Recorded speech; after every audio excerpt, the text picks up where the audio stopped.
Welcome to today's CIO Watercooler TV. My name's David Savage, and today I am joined by Gunnar Menzel. Hope I pronounced that right. Yeah, right. I quite frequently, being stupid in English, screw up foreign names.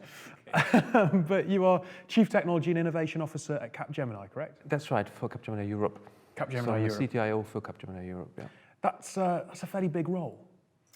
It is. Capgemini is about 220,000 people strong worldwide. We are in Europe just under about 80,000 people, and we have representation in all the different countries in Europe.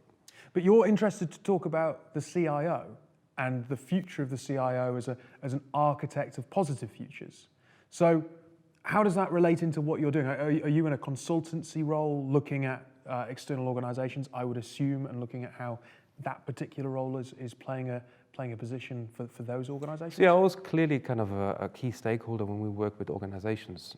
A lot of the time we work directly with CIOs of large organizations or certain organizations across Europe.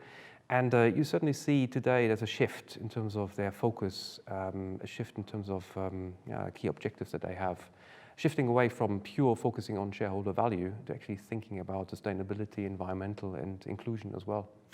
I've always found that the CIO is a bit of a bellwether for the concerns of a business. Technology enables what the business does, and so I suppose it's interesting there that you're talking about a shift from shareholder, where technology is this thing that is driving the ability to either be more cost effective or more streamlined or opening up new markets, to now something that does look to a wider societal impact of what that business does more globally, right? That's right. I mean, there's a huge shift currently in the IT industry or in the business area as well, because you see that many companies and organizations are realizing or seeing IT as being the business. So IT isn't enabling the business anymore, it is the business. So if IT is the business, you have to take a much wider scope in terms of what you deliver from an IT organization. And that's what the shift is. In previous years, you had to deliver email and file storage and printing or back office capability as an IT organization, whereas the business was focusing on the product value, the product it delivered to its customers. Now, IT is the business, and therefore you need to have a much wider scope in terms of your responsibility and where you're acting in. So how does the CIO build that future? Because if you're talking about shareholder value, it's very easy to see how cloud can, instead of having a whole load of on-prem technology, you can easily replace that by saying, right, we're going to have scalable technology that we can download. We don't have as much cost. This frees up resources elsewhere. But how do they build a more sustainable business practically? So I think you need to see, like I've been talking about, this shift happening in society where we're coming out of what is called a service economy into what's more a purpose economy. So where you as a consumer, I as a consumer, seeing companies not just delivering a service to me, but they have to deliver a purpose. They have to be more inclusive. They have to be more conscious around their sustainability or their footprint from a sustainability perspective, but also from a social economical impact.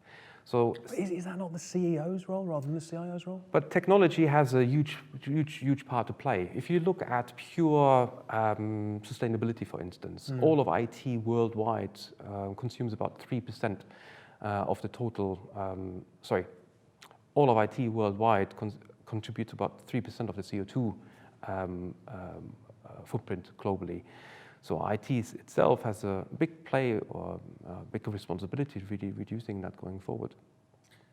How important then are the relationships that the CIO has with other members of that board? Because whilst everyone in an organization understands the need to be socially responsible, if you are the HRD or you are the CMO, you have different pressures and you'll have different things to deliver that probably seem a bit distant from sustainability and green. And I suppose in much the same way that implementing a large project can be taken apart, unfortunately, by political pressures in the boardroom, is that something that the CIO is having to contend with around this particular issue? I think so. So if you look at sustainability, if you were to deliver a new product or a new project, or you transform a certain environment, or you're building a new data center, or you're moving to the cloud, as you mentioned, there are clearly functional requirements you have to comply with. You have to deliver typically speed and quality, but also you have to think about sustainability. So you have to think about the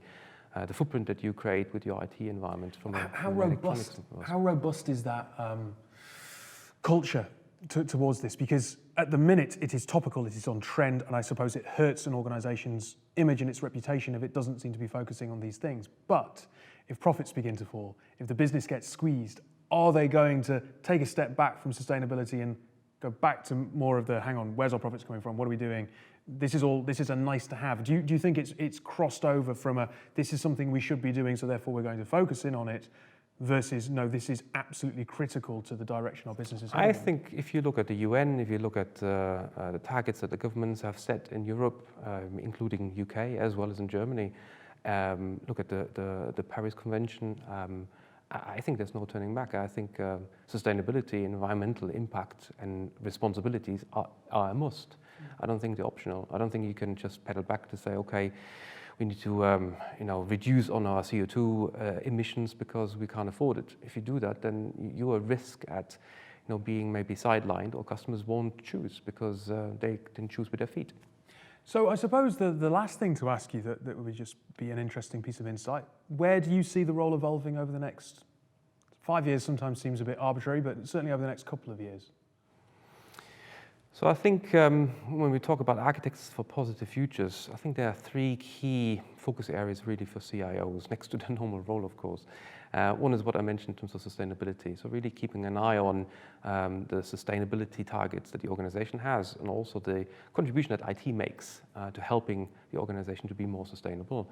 I think active inclusion has to also be part of that agenda, active inclusion and gender balance, for instance, and the social impact you're making as an organization. So how you're helping communities or the region or the country to upskill workers and to contribute to a wider value from an organizational and from a cultural perspective. Well, Gunnar, thank you for sharing your thoughts and spending a bit of time with me. I hope you've enjoyed this episode of CIO Water Cooler TV. If you have, take a look around on the website. There's plenty more content for you to get your teeth stuck into.